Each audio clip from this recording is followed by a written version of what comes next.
Segundo bloque de Descontracturados. Estamos de nuevo después de Aquí pasaron cosas. Y bueno, ya tenemos en línea a Carlos Irusta, periodista especializado en boxeo, fundador de la revista Ringside y columnista de ESPN. ¿Qué tal, Carlos? ¿Cómo estás? Bien, muy bien. ¿Cómo están ustedes? ¿Bien? Todo tranquilo, por suerte. ¿Vos qué te agarramos haciendo este jueves a la noche? ¿Qué haces por lo general un jueves a la noche?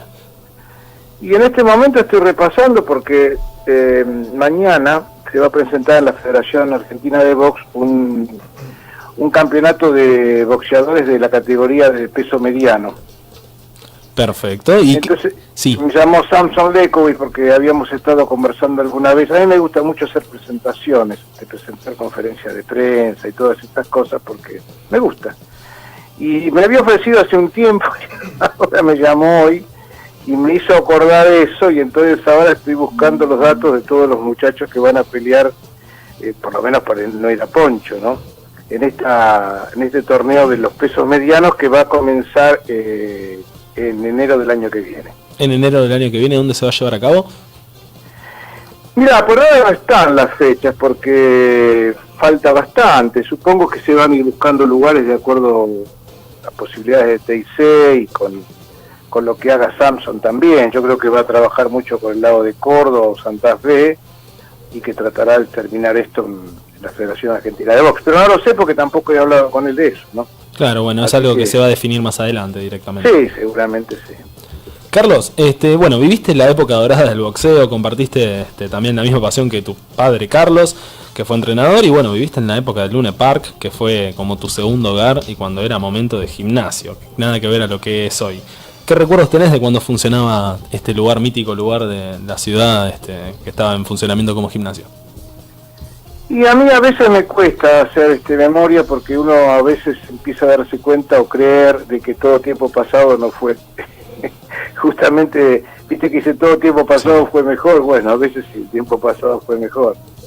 Pero bueno, eran otras épocas y otros tiempos, no, era todo mucho más rudimentario porque la época, digamos, no sé, dorada de los años fines de los 60, 70, con Monzón, con Loche, con Saldaño, con Ringo Bonavena y demás, no había prácticamente televisión, no había había muy pocas transmisiones de televisión, el boxeo se movía en base a la recaudación y cada festival grande del Luna Park podía movilizar 10, 15 mil personas, números que hoy son, por lo menos en nuestro medio, prácticamente imposibles, y además desde la otra cara, de la parte interna, digamos, lo que no se veía o lo que no veía el público, era un gimnasio lleno de boxeadores, campeones, aspirantes a campeones, ex campeones, todos trabajando, digamos, a veces al mismo tiempo, porque eso se abría a las 12 del mediodía, entonces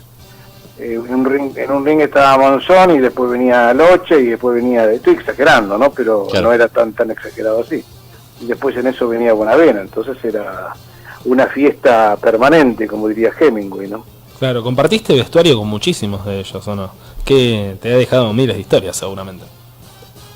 Y sí, porque yo, a ver, en los 60 yo tenía 15 años y ya hacía reportajes para Knockout Mundial, que era una revista semanal, y como la mayoría de los periodistas, yo era aspirante, nos pasábamos gran parte del día en el gimnasio, o sea, entrábamos a las 12, que era el horario clave, y hasta las 3, 4 de la tarde era entrar salir del gimnasio, de tomar un café a la vuelta, de volver y ver los entrenamientos, y en muchos casos cuando se cambiaban o cuando terminaban, ir a hacerles una nota o charlar. Algunos, por ejemplo, Monzón no era muy sociable, digamos, él terminaba de entrenar y generalmente se iba, pero Saldaño era un tipo muy querible que hablaba, no es que Monzón no fuera querible, pero Saldaño era mucho más sencillo, se quedaba a charlar, bueno, Bonavena ni hablar, entonces era una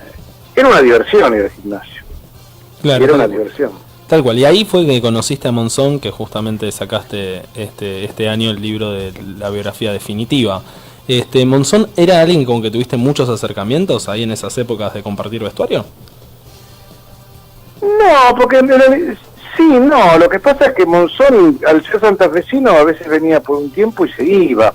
A veces se quedaba una semana, 15 días, pero no era un tipo muy conversador. Entonces, yo me acuerdo que la primera nota que recuerde, porque no lo tengo muy en claro, pero la primera nota medianamente larga que le hice fue para esa revista Knockout Mundial, cuando estaba por ir a pelear con Nino Benvenuti.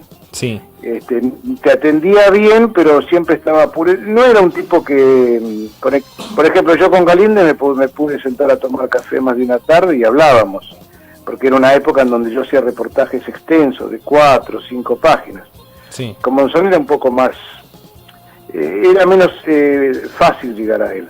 ¿Había algo de camaradería? Digo, en el sentido de que tu papá era de Santa Fe, él era santafesino también, que lo entrenaba Amílcar Brusa. ¿No había como un acercamiento más como de, bueno, somos del mismo lugar? Sí, eso ayudaba, porque claro, mi papá y Brusa eran entrenadores, sí. Mi papá era rosarino, bueno, mi papá, John y yo nos llamamos Carlos, entonces había, digamos, como algún tipo de acercamiento iniciático más sencillo, más directo, pero si bien yo charlaba con él y todo, tampoco era la figura que imaginaba que iba a ser, ¿no? Esto es así. Claro, tal cual. ¿Cómo surgió la idea de hacer la biografía definitiva de Monzón? ¿Es alguien que vos elegiste o fue de repente más alguien de una editorial que te vino con la propuesta, te cebaron y se dio? No, yo hace tiempo, yo tengo un amigo que incluso está mencionado en el libro, un fanático del boxeo que siempre que es gerente de una librería muy importante de Buenos Aires, una cadena nacional. Y siempre me decía que yo tenía que escribir el libro de Monzón, que Monzón era el personaje. Pero bueno, la verdad es que uno es medio vago a veces, además estaba todo el tema de la muerte de Alicia Muñiz, que yo no sabía cómo diablos encararlo y que no podía faltar. Y en enero del año pasado, un día me llama Fabián Mauri, viejo compañero del gráfico, y me dice que Planeta va a hacer, junto con la editorial Uncaño, una serie de libros dedicados a temas deportivos, y que el número 1, el primero en ser elegido, ha sido Monzón. Y bueno, por supuesto, obviamente acepté, ¿no? Era un desafío, ya ahí no podía hacer otra cosa que aceptar, porque el desafío era fantástico, así que así empezó, con fecha de entrega, que eso tenía que ser en agosto, o sea que tuve 6-7 meses de mucho trabajo hasta terminar. ¿Qué tal, Carlos? Luis te habla. ¿Qué tal? ¿Cómo te va? Todo bien. Te quería preguntar, justo recién comentaste el tema de Alicia Muñiz, ¿cómo trabajaste periodísticamente y también a la hora de hacer la redacción ese tema, no? Mira, yo tuve primero un aliado muy importante que es Piqui Caravario, que fue un lector muy detallista de cualquier término, sobre todo en ese aspecto que se pudiera malinterpretar, porque hoy hay que tener mucho, pero mucho cuidado en lo que se escribe. Por el otro lado, yo le pedí a la gente de Planeta que pusiera un abogado o alguien y que le pusiera énfasis especial en leer eso. Por el otro lado, acudí a mi memoria y a todos los archivos, a todos los recortes, y en medio de toda esa historia aparece Julieta Gómez Martí, que yo la conocía de vista, pero no sabía que era, aparte de ser árbitro de boxeo, es abogada, y mantuvo una larga correspondencia, mucho tiempo, se escribió mucho con Carlos Monzón cuando Monzón estaba en la cárcel, porque ella era fanática de Monzón. Sí. Y bueno, ella contribuyó mucho para el libro, porque yo le pedí que me presentara algún escrito o algo en donde habla de los famosos y el enfoque a veces mediático que tienen, o una sobreexposición mediática que en otro caso no hubiera aparecido. O sea, si Monzón, en lugar de ser Monzón el que mató a la mujer, hubiera sido Juan López, de los que debe haber muchos, a lo mejor nos hubiéramos enterado. Esto es así. Pero claro, hoy por hoy el tema es mucho más complicado, porque cuando Monzón mata a Alicia no existía la figura del femicidio. Claro. Entonces algunas mentes que por supuesto piensan aceleradamente lo acusan de femicida con todo el derecho del mundo, pero en esa época no existía esa figura. De hecho él estaba por cumplir con su condena, así que Monzón no tiene la culpa de haber nacido antes, pero bueno, traté de hacerlo lo más riguroso posible, y bueno, esto no fue muy difícil para mí, pero no poner ninguna palabra que implicase la más mínima defensa de algo que en realidad no tiene una defensa, ¿no? La mató, esto es así. Comentaste recién el tema del archivo, del trabajo de lo que vimos plasmado durante todas las páginas del libro. A mí me sirvió un montón también para conocer boxeadores que no, capaz que tenía de nombre, pero no conocía mucho su carrera. ¿Cómo hiciste, mejor dicho, cómo tomaste esos elementos? Si tenés un archivo en tu casa, si repasaste videos que también tenías guardados, ¿cómo fue la información? ¿Cómo conseguiste toda esa información para poder hacer ese libro?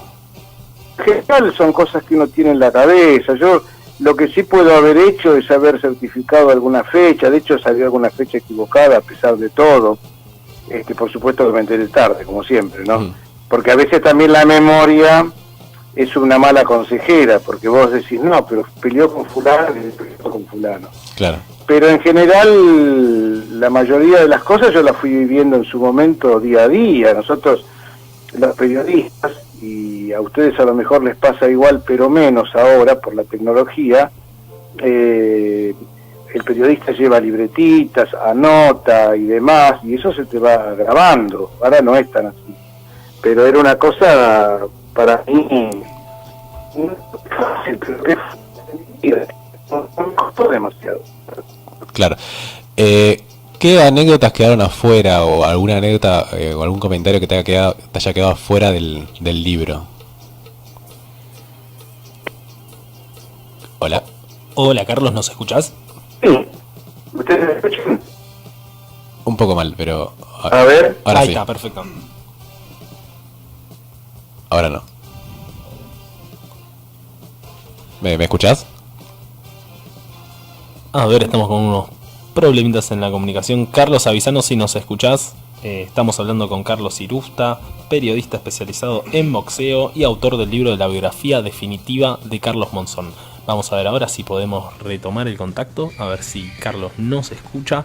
Che, ¿viste muchos videos de Monzón vos, Lucho? ¿Sos de cada tanto? Por ejemplo, yo cuando estaba leyendo el libro empezaron a aparecer nombres como Bravo, Nápole, Galíndez, boxeadores que para mí eran solo un nombre. Y empezás a buscar en YouTube y hay muy buenos videos donde más o menos te podés... Es como que aparece tener imagen lo que ves.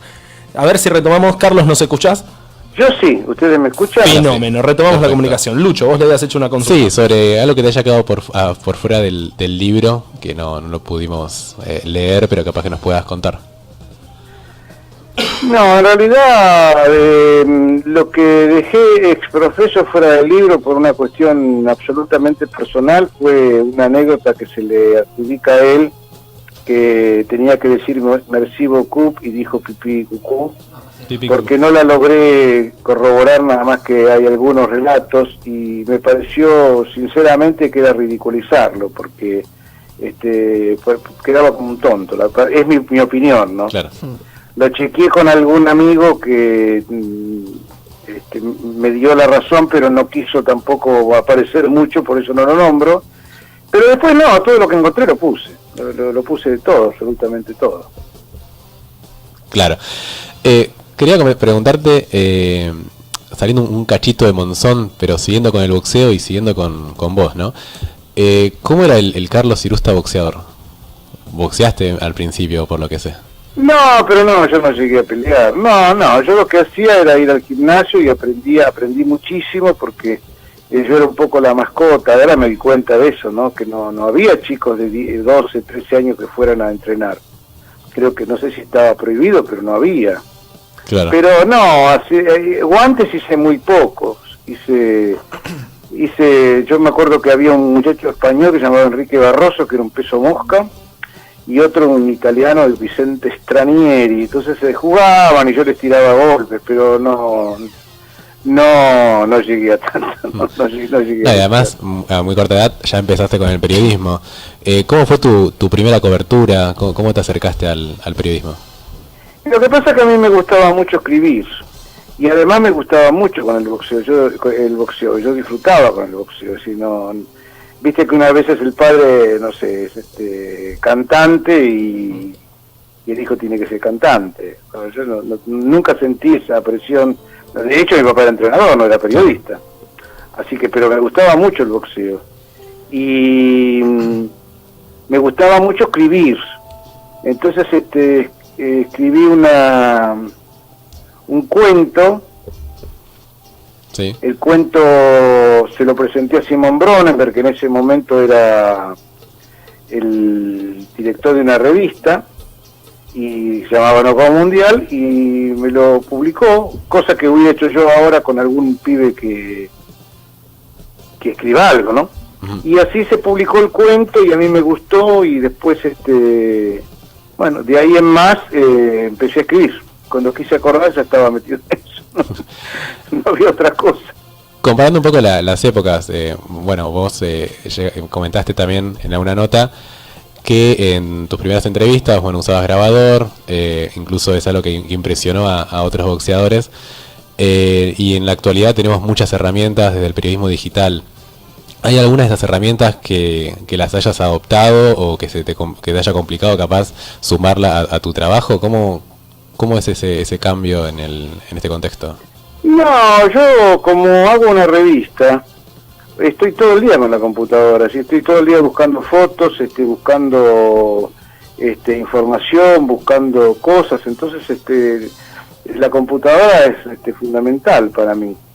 Ya no tomo muchos apuntes porque hoy por hoy también el sistema ha cambiado tanto que es muy difícil sentarse con un boxeador y hacerle una hora de preguntas, porque después no tenés ni dónde publicarlas. De todas formas, cuando da alguna... Ahora, por ejemplo, estuve hoy con el Chino Maidana y no guardé nada, porque me acuerdo, tengo buena memoria para acordarme de lo fundamental. Pero no reniego del grabador para nada. Al principio no me gustaba mi grabador, porque el grabador es un elemento que si te llega a fallar y vos te entregaste al grabador, después no sabés qué hablaste. Pero con el tiempo también es cierto que ahora los digitales son muy buenos, tienen una gran calidad, no hace falta dar vuelta en la cassette, entonces a veces no lo uso mucho, pero lo uso. Excelente. Carlos, ¿qué tal? Cristian te saluda, ¿cómo estás? ¿Cómo estás? Yendo nuevamente al tema de Monzón, ¿qué clase de boxeador crees que sería hoy en este contexto actual, en el boxeo que vemos hoy en día? ¿Cómo se adaptaría a esta época? Y hoy por hoy sería medio complicado el tema, porque el boxeo de hoy es de mucha velocidad, de mucho lanzamiento de golpes. Sí. El físico de Monzón no era justamente un físico que derrochara vitalidad, tenía que ser lento porque era lento, no tenía otra posibilidad. Era muy preciso con los golpes, y tiraba en cantidad, pero no tanto como ahora. Yo creo que hoy por hoy el buen Monzón con Bernard Hopkins hubiera hecho una pelea terrible, por ejemplo. Sí. ¿Y hay algún con Hopkins sí. Sí, ¿y hay algún boxeador así actual o de los últimos años, tanto argentino como de afuera, que se haya acercado un poco no digo al estilo de Monzón, pero a ese nivel de convocatoria y de pasión que generaba ver a Monzón pelear y el boxeo en sí?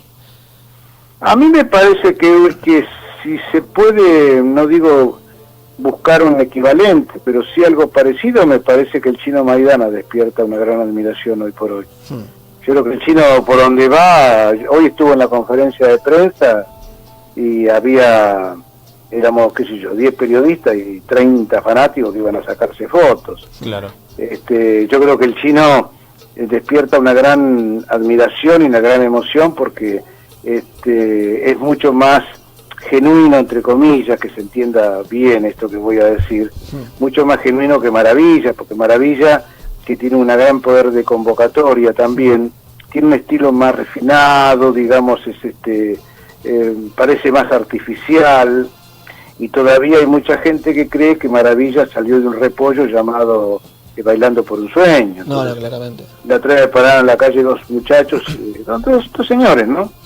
Y entonces surgió el tema y uno me preguntó, ¿era bueno Maravilla? Digo, sí, por supuesto. No, dice, ¿por qué no lo convence? El otro, ¿no? Sí. Entonces lo miré al otro y le pregunté, le digo, ¿vos crees que Maravilla arrancó gracias a Tinelli? Y digo, Maravilla hizo un montón de peleas solo por Europa, incluyendo España, Inglaterra, Estados Unidos. Es como que nosotros en ese aspecto a veces somos, queremos ver bajo el agua, ¿no? Claro, sí, supieron vender muy bien, como que mucha gente lo conocía a partir de esa pelea con Chávez Jr. en 2012, pero hay 3 peleas antes, conocerlo al menos, hubiese estado bueno también para mucha gente. Yo lo pude seguir desde antes, pelea con Paul Williams, por ejemplo, que fue fantástica. Lo nombraste hace un rato a Samson Leskowicz, que fue promotor de Maravilla, que estuvo muy en desacuerdo y un poco en contra de esta posible vuelta de Maravilla al ring, que finalmente no se va a dar. ¿Qué opinabas vos si eso se podía llegar a dar? Yo particularmente soy enemigo de los regresos. Yo creo que lo que no se hizo en una época no se hace más. Yo creo eso, ¿no? Está todo bien, pero me parece que no hay vuelta con eso, ¿viste? Porque no, qué sé yo. Lo que no se hizo en su momento no se puede hacer después, y menos en boxeo, y menos cuando es un boxeador que se ha retirado con problemas de rodilla, con problemas físicos, ¿no? Entonces me parece que no, para mí no tenía ningún sentido que volviera. Bien, Carlos, para ir cerrando, dijiste que hoy estuviste con el Chino Maidana, y bueno, el Chino Maidana acaba de sacar su empresa de Chino Maidana Promotions, que tiene la ambición de poner de nuevo al boxeo argentino en lo más alto, según ha dicho en notas. ¿Qué te contó él así en el mano a mano que tuvieron? No, el Chino de muy pocas palabras, no, él en realidad está entusiasmado. Lo que pasa es que uno no quiere ser negativo, ojalá que ande todo muy bien, van a tener el apoyo de una cadena como Fox, pero me parece, por lo que se dijo ahí, porque eso yo no se lo pregunté al Chino, que todo está descentralizado un poco en la velada de enero, donde va a pelear Fabián, el hermano, y creo que de ahí en más también Fox evaluará cómo sigue esto, porque el problema que tenemos en el boxeo argentino es cuántas peleas hacemos por mes, quién las televisa, cuánto es el rating. Hoy por hoy el UFC, no digo que arrasa, pero es mucho más popular. Entonces cuesta mucho trabajo, sobre todo porque es televisión de cable. Si fuera un programa de televisión abierta, yo te diría que la televisión abierta, aunque hoy todo el mundo parece tener cable, es otra cosa. Pero es una empresa complicada, porque por otra parte, en realidad Fabián, TNT, el hermano de Marcos, es un hombre que está trabajando con Al Heyman y con otro promotor que es con Turci. O sea, si no se llamara Maidana, si no fuera el hermano del Chino, no sé si pelearía para ese ciclo, porque no podría. Claro. Lo único que a Maidana Junior, por llamarlo así, a Fabián, lo ayuda es que él ha estado peleando por Fox. Entonces, para la cadena, que pelee a la cadena, si pelea para Maidana, para Conturcio, quien sea, no le preocupa tanto porque sigue teniendo una imagen de Fox. No sé si me explico. Sí, tal cual. Pero bueno. Comentando un poco lo que es la televisión, ha modificado mucho algunos deportes, e incluso también vemos en los Juegos Olímpicos de la Juventud algunas competencias que tuvieron algunas modificaciones, tanto por la televisión o sino también para buscar más intensidad. ¿Pensás que en el boxeo puede llegar a haber algún cambio en el corto plazo por este tipo de motivos? Y mira, yo creo que el cambio ya se está produciendo a través del streaming, porque ahora Eddie Hearn, que es un promotor que está gastando fortunas, ha impuesto la televisación a través del streaming con un precio de $10 el abono mensual, y por ejemplo está poniendo, ya lo puso a Anthony Joshua peleando en Inglaterra para los Estados Unidos por streaming. Creo que el streaming va a terminar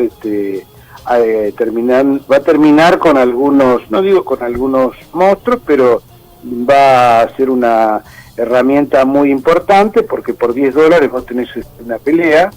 HBO ya no va a ser más boxeo, estaba cobrando $60-70, y lo único que al mismo tiempo, lo único que le veo como sino una contra, un elemento para tener en cuenta, es que el streaming se ha firmado por mucho dinero. De hecho, el Canelo Álvarez ha firmado un convenio millonario justamente en estos días, pero si vos pones mucha televisión y todo lo demás, también es cierto que tenés que tener muchos boxeadores, porque si no, ¿cómo haces? Claro, tal cual. El problema es ese, el problema es, hablemos de negocio, no sin querer ser románticos, pero si vos tenés muchos boxeadores, tenés también que promocionarlos y lanzarlos como para que la gente tenga interés en verlos. Acá estoy mirando, Canelo Álvarez firmó con DAZN, que es una cadena de streaming, por 365 millones de dólares para los próximos 11 combates. El negocio. Ahora, después hay que ver cómo se paga todo esto, porque, viste, hay que recaudar también, esa es la historia, ¿no? Claro, también que hay un público que va también trasladando sus consumos hacia otro tipo de prácticas y hábitos, y en base también a estas figuras es una manera de después también, me imagino, llevar otro tipo de competencias, boxeadores, para que le trasladen también ese consumo. No es fácil, ¿no? No, claro, seguramente. Por último, y siguiendo con el tema de la televisación, o mejor dicho, con el material audiovisual, sos fanático del cine también, ¿no? Sí. Por ejemplo, este fin de semana tenemos libre, nos queremos poner a ver películas de boxeo. No sé, ¿cuál son 3 películas que nos puedas recomendar para ver este fin de semana, de las que más te gustaron, que hayan tenido como temática principal el boxeo? Mira, hace poco estaba hablando con un amigo, no voy a recomendar para nada Toro Salvaje, porque es un clásico ya, ¿no? Creo que, o Rocky, esas películas las vio todo el mundo. Sí. Si tuviera que buscar algo, buscaría, hay una con Russell Crowe que se llama, creo que el campeón, Cinderella Man. Sí. Que es una película que a mí me emociona cada vez que la veo, porque es una película realmente muy linda. Hace poco vi por televisión una película con Kirk Douglas que se llama El Campeón, que es una película tremenda, con una visión muy ácida de un campeón justamente. Y después, ¿qué otra cosa más te puedo recomendar? A ver, de las tantas que hay, ¿no? Porque es una pregunta interesante, porque son tantas que habría que elegir algo, digamos, medianamente, no sé, curioso y que sea fácil de conseguir. A ver, ¿qué pregunta? Yo te recomiendo una mientras, que es muy buena, que es reciente, de hace un par de años, que se llama Revancha, que trabaja Jake Gyllenhaal. Revancha está buena, sí, Revancha está muy buena. A mí me sorprende de las últimas películas de boxeo, lo bien preparado que están los actores, que son boxeadores, Sí, en serio. claro, sí. Están mejor que algunos profesionales incluso. Terminan entrenándose como boxeadores. Ahora estuve viendo en Netflix una que se llama Sparring, que es una película francesa, que me pareció también muy interesante, porque el actor principal que hace de campeón, digamos, fue el mismo que peleó con Pepe Balbi. Y es una película buena porque además tiene mucho condimento de entrenamiento. Tirar el golpe para acá, movete para allá. Es un sparring, un tipo que se gana la vida poniendo la cara, ¿no? Esa me gustó, me pareció una película interesante también. Excelente. Fenómeno. Bueno, Carlos, te agradecemos muchísimo que nos hayas atendido y bueno, estaremos en contacto en otro momento, ¿sí? Bueno, les agradezco mucho a ustedes y nada, que estamos a la recíproca cuando ustedes quieran. Muchas gracias, Carlos. Te mandamos un fuerte abrazo. Gracias, cuidarse mucho. Chau.